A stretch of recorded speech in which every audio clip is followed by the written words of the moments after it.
ఇస్తాను మిగతా చెట్టు వెంకటేశ్వర నాకు ఎంత ఒప్పుకుందో అంత ఇవ్వమంటున్నా. 8 ప్లాట్లు 80 లక్షలు. ఆ రోజు అదే ఒప్పుకుంటా, అదే ఇవ్వమంటున్నాను. ఏమంటుంది? 8 ప్లాట్లు 80 లక్షలు భువనగిరిలో ఈ రాణి పంచాయతీ చెప్తా నేను.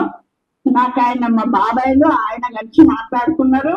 వాళ్ళు ముందుకొచ్చి మా పైసలు నాకు ఇయ్యి, నా ప్లాట్ నాకు ఇచ్చేస్తే ఆయనతో నాకు లొల్లొద్దు, నాతో ఆయనకు లొల్లొద్దు. నా పైసలు నాకు నీ పైసలు నీకు ఎట్టిస్తాడమ్మా?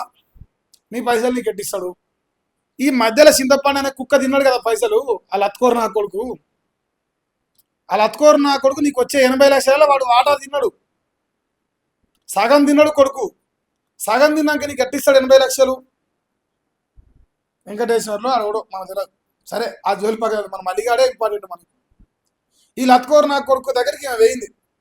వాళ్ళు సెటిల్మెంట్ చేసుకుండు. ఏమా మరి ఇప్పుడు ఇట్లా ముసలామ నా కాడికి వచ్చింది, 80 లక్షలు అంటుంది, 8 పాటలు అంటుంది అంటే, అన్న నీకు అలా సాగిస్తాను అనగానే కథం ప్లేట్ తిప్పిండి ఇలా ముంచుండి, నిండా ముంచుడు కొడుకు.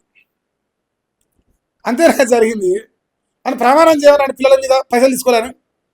నేను ప్రమాణం చేస్తా ఇటు తీసుకున్నాను ఇలా పేరు చెప్పి ఆ వెంకటేశ్వర అనేటువంటి కాడ ఫైల్ తీసుకొని నేను ప్రమాణం చేస్తా. పీడాగూడ శివరాస్త కాడ ఆ 2 కొడుకుని ప్రమాణం చేయమని. నీకున్నాయి చాలా అవుతుంది ముచ్చట్లు.